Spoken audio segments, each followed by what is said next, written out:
Je zou haast denken dat het weer goed gaat met het CDA, want het goen het juiste joen in Postplaza. Goed 400 CDA's komen op het listloekersdebat aan en de verwachtings binnen grut. Ik bij Bert-Jan Butijn, weer zal hij joen speciaal naar Sjen. Ik ga speciaal vanavond op Mona Keizer letten, omdat ik die ook erg goed vind. Van Haarsma Buma is er vanavond niet, omdat hij bij het Koendersoverleg zit. Nou ja, dat is begrijpelijk. Hè. Landsbelang gaat voor partijbelang, dus ook een debat hier. Die heeft mijn voorkeur tot het heden. Maar misschien kan Mona Keizer ook nog wat laten zien, waardoor ik de andere kant nog op ga. Dus ik ben benieuwd. En zo komen alle kandidaat-listloekers de arena in. Op 1 mei zie Brand van Haarsma Buma. Die had het druk in Den Haag, maar is wel aanwezig in beeld. In het speaker, dat het deze jongen net bij je aanwezig is, bij de bal. Hij moet in Den Haag wezen. En doorlezen voor het crisisakkoord. Het debat kan los. We zorgen een volle Madeleine van Torenburg. Ik geloof in de waarde van Europa.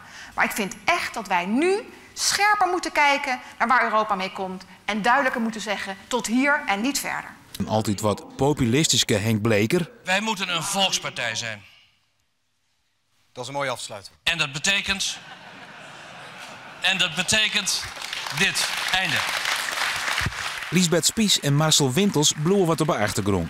En dan Mona Keizer, de wethouder uit Purmerend. In de peilings docht ze het goed en krijgt ook Juste Jong de meeste bijval.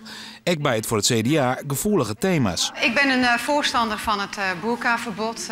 Als er nou een flagrante onderdrukking is van de positie en de vrijheid van de vrouw, is dat het wel. En dat is de reden waarom ik daarvoor ben.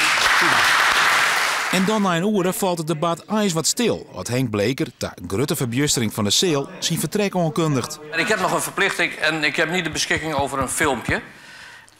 Anders had ik dat misschien mogen doen. Maar ik moet nu vertrekken met verontschuldiging. Ik wens mijn collega's een goede avond en u ook. Dank u. Het kind Bleker in Friesland wil er een stemkastje. Maar goed, tijd om de balans op te maken. Want wat vond Bert-Jan Budijk nou van Mona Keizer? Ik vind dat ze het erg goed doet. Ik zie ook heel grote verbeteringen ten opzichte van eerdere debatten. Ja, en wat ik erg leuk vond is dat zij ook erg goed de vloer benutte. Ze liep rond, ze ging in midden op de vloer staan om af en toe te laten zien wat zij ervan vond. En ja, dat vond ik erg goed. Sterke presentatie. Dan zou ze eerst van Haarsma Buma is eigenlijk mijn man. Wist je nog toch wat het weer in rekken?